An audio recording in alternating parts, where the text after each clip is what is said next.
Bab 699. Kalian kenal Ye Yang? Sungguh. Segera, warrior yang dilucuti bajunya hingga hanya tersisa penutup kemaluan. Untungnya, Remy tidak bermaksud mencabut penutup kemaluan terakhir. Ini membuat warrior yang menghela nafas lega. Ini adalah pertama kalinya dia diperlakukan seperti ini oleh seorang wanita. Jubah merah besar dikenakan pada warrior yang, dan di bawah tuntunan Remy, warrior yang keluar dari ruangan. Meskipun klan api suci tinggal di bawah tanah, udara di bawah tanah sangat bagus, tidak lebih lemah dari dunia di atas tanah. Dan bawah tanah tidak segelap yang diperkirakan warrior yang, entah kenapa bawah tanah tidak memiliki matahari, tetapi sangat terang, seperti siang hari. Klan api suci memiliki seorang ketua, dan di bawah ketua ada 10 tetua, karena ketua klan bertapa selama bertahun-tahun. Oleh karena itu, para tetua ini bertanggung jawab atas segala sesuatu di klan api suci. Dan kakek Remy adalah salah satu dari 10 tetua utama, oleh karena itu status Remy di klan api suci sangat tinggi. Loh, bukankah ini Remy? Warrior yang dan Remy baru saja meninggalkan kamar, dan seorang wanita cantik montok datang perlahan dari kejauhan sambil memeluk lengan seorang pria. Warrior yang melihat ke pihak lain, wajah wanita itu cantik, dan dia bisa dianggap sebagai wanita cantik, tetapi senyum di wajah wanita itu membuatnya sedikit tidak nyaman, karena terlalu artifisial dan terlalu palsu. Pria di sebelah wanita itu sangat tampan. Mengenakan jubah putih, dengan pedang panjang tergantung di pinggangnya, berjalan perlahan, tenang dan elegan yang tak terkatakan. Tentu saja, yang terpenting keduanya adalah alam kaisar. Ketika datang ke tanah suci, warrior yang terpukul, karena di sini master muda alam kaisar lebih banyak daripada anjing, dan bisa melihatnya di mana-mana. Namun dia juga mengerti, karena dia menemukan bahwa energi spiritual tanah suci jauh lebih baik daripada benua pendekar hitam.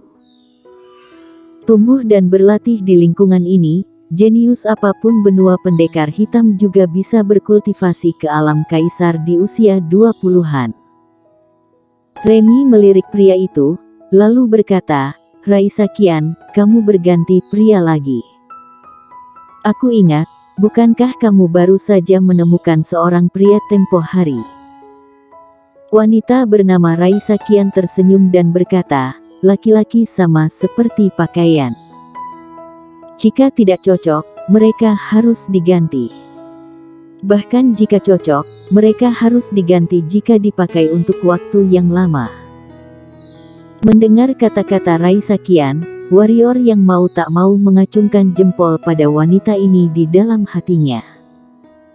Wanita klan api suci ini benar-benar lebih kuat dari yang lain.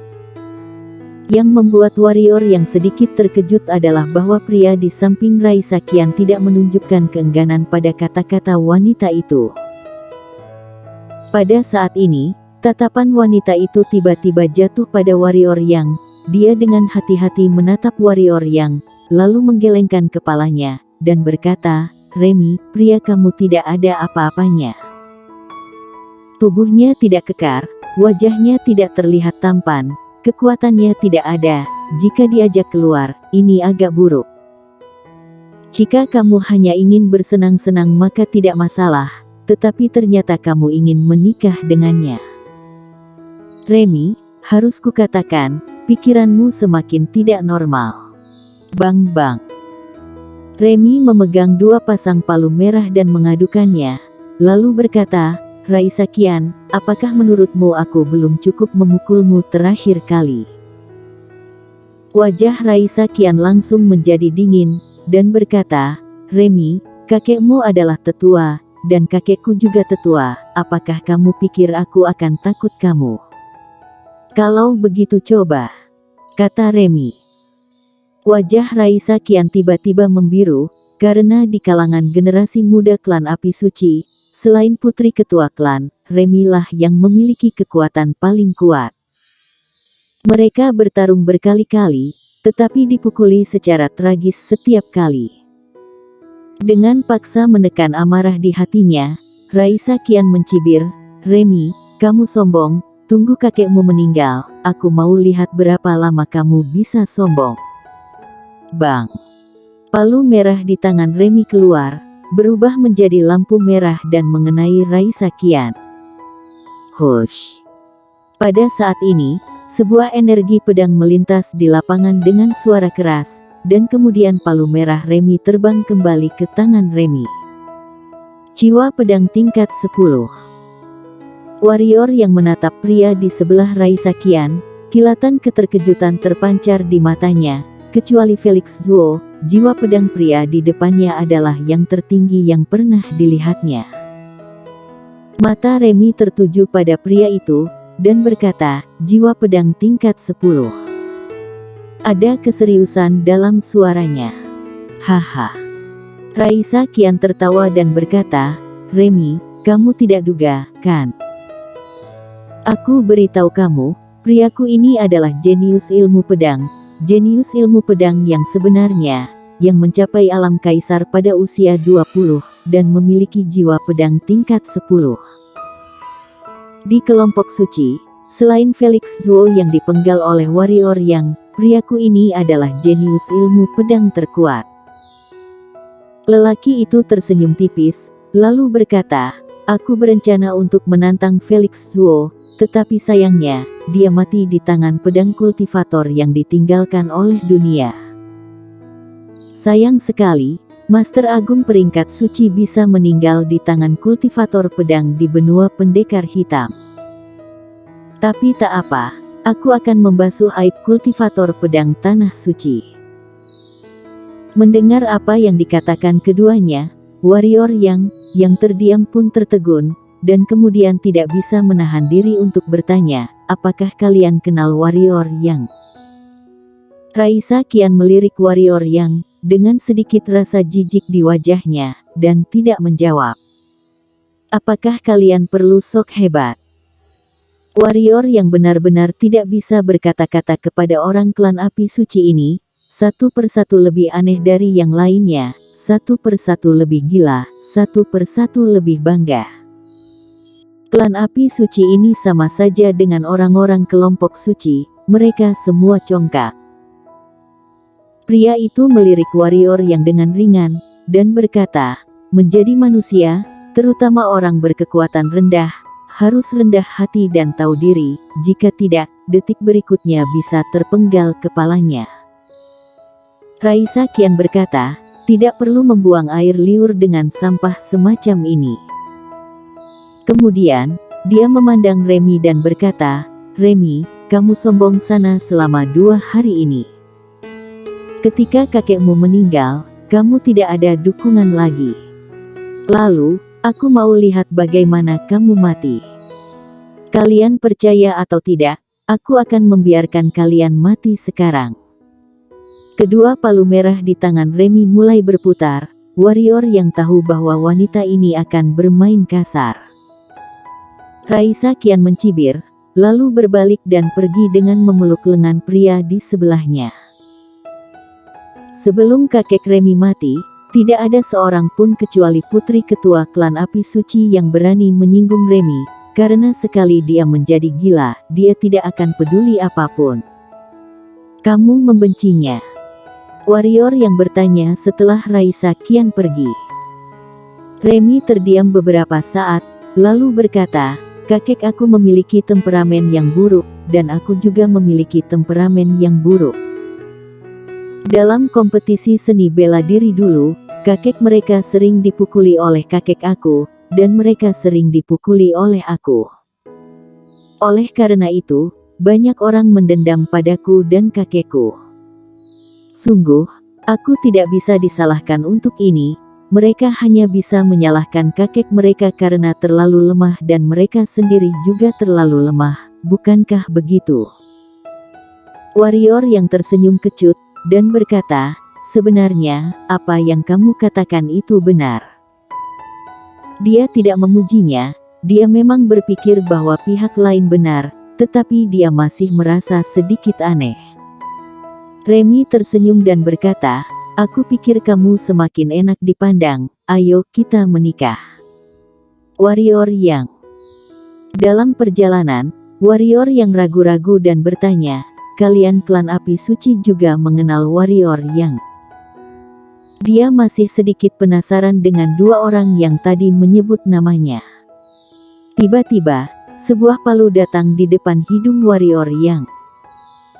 Kemudian, palu itu dipindahkan, wajah Remy mendekat. Warrior yang melihat bahwa Remy sangat serius. "Mulai sekarang, kamu adalah orang klan api suci kami, mengerti tidak?" Warrior yang benar-benar terdiam. Remy meraih lengannya dan terus berjalan ke depan, lalu berkata, "Warrior yang si kepala iblis, siapa yang tidak mengenalni di seluruh tanah suci ini?" Beberapa master di peringkat suci tanah suci telah meninggal di tangannya. Sulit baginya untuk tidak terkenal. Kalau menurutku, semua tanah suci yang terlalu lemah. Jika itu aku akan menghantam warrior yang menjadi daging cincang dengan satu palu. Mulut warrior yang berkedut, dan berkata, "Mengapa kamu ingin menghantamnya?" "Karena bisa dihantam jadi martabak asin, itu sama saja dengan mempermalukan secara tidak langsung orang-orang kelompok suci."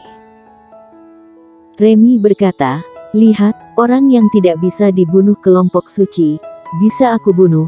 Bukankah sama saja dengan mengatakan bahwa kelompok suci tidak sebagus klan api suci aku?" Yah, tapi warrior yang ini juga tidak mungkin orang yang sederhana. Kamu harus bekerja keras di masa depan. Ketika kamu masuk alam kaisar, kita berdua akan bergandengan tangan. Bahkan jika ada 10 warrior yang juga bukan lawan kita. Aku harus mengakui bahwa, ketika kita bergandengan tangan, 10 warrior yang memang bukanlah lawan kita. Warrior yang setuju. Remy mengangguk, lalu melirik warrior yang, dan berkata, "Kamu terlalu lemah sekarang, tetapi kamu tampaknya dalam kondisi baik. Ketika kamu sembuh, aku akan mencuri batu kristal api ribuan tahun dari kakek. Pada saat itu, kamu harus bisa menerobos ke alam kaisar." Curi. Tentu saja, karena masalah kakak sepupu, kakek juga tidak memiliki kesan yang baik terhadap manusia. Jika bilang itu untuk dipergunakan ras manusia, dia lebih suka membawanya ke peti mati daripada memberikannya kepada kamu, ucap Remy. "Apakah klan api suci kalian tidak punya pria?" tanya warrior yang. "Ada." "Lalu mengapa kamu memilihku?" Ini adalah sesuatu yang membuat warrior yang sangat bingung. Meskipun wanita di depannya terlihat sedikit gegabah, dia jelas bukan orang gila. Pihak lain menikah segera setelah menangkap dirinya. Ini benar-benar luar biasa. Dia tidak percaya bahwa pihak lain menangkapnya untuk menikah karena dia kebetulan bertemu dengannya. Remy berhenti, terdiam beberapa saat, ragu-ragu untuk waktu yang lama, dan kemudian berkata, "Ini pertama kalinya aku melakukan hal semacam ini. Bagaimanapun, ketika kita menikah, aku akan memberi tahu kamu. Sekarang kamu jangan tanya, kalau tidak, kamu juga tahu emosi aku tidak begitu baik. Jika kamu bertanya kepada aku dengan tergesa-gesa, aku mungkin secara tidak sadar akan menghantammu dengan palu." Warrior yang benar-benar terdiam, dia tidak punya apa-apa untuk dikatakan kepada wanita ini. Pukul orang dan tanpa sadar. Wanita ini terlalu kuat. Segera, keduanya berjalan ke aula. Remy berjalan ke pintu aula utama dan berkata dengan keras, "Kakek, kamu bilang jika aku tidak menemukan pria untuk dinikahi, kamu juga tidak akan bertemu denganku. Sekarang, aku telah menemukan seorang pria dan juga membawa sebuah pusaka. Mungkin kamu tidak perlu mati, buka pintunya." Pada saat ini, Warrior yang agak mengerti mengapa Remy mencari dirinya, dia tidak tahu alasan sebenarnya. Tapi itu pasti ada hubungannya dengan kakek di aula ini. Bersambung.